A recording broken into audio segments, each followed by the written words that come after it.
நம்பிக்கை துரோகம் என்பது எவ்வளவு பெரிய பாவம் தெரியுமா?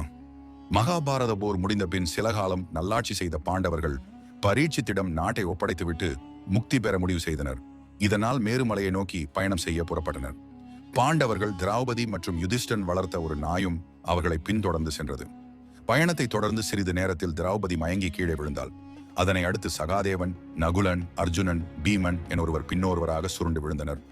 இறுதியில் தர்மனும் அவரை தொடர்ந்து வந்த நாயும் மட்டுமே பயணத்தை தொடர்ந்தனர். அந்த சமயம் தர்மரை நோக்கி வந்த இந்திரன் தன் விமானத்தில் ஏறும்படி தர்மரை அழைத்தார். அப்போது தர்மர் கூறினார், நான் நாட்டை விட்டு வந்ததிலிருந்து என்னை பின்தொடர்ந்து வந்த இந்த நன்றியுள்ள ஜீவனையும் என்னுடன் அழைத்து வர அனுமதி அளியுங்கள் என்றார்.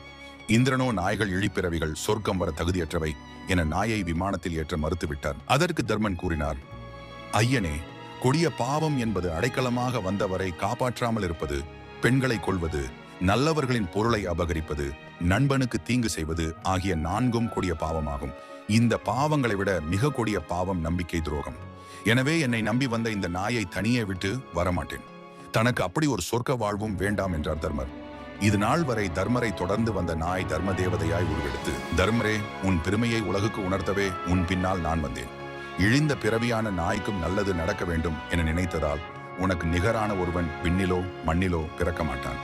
மனிதர்கள் இறந்த பின் அவர்களின் ஆன்மா மட்டுமே சொர்க்கம் செல்லும். நீ உடலுடனே சொர்க்கம் செல்வாய் என வாழ்த்தினார் தரும தேவதை.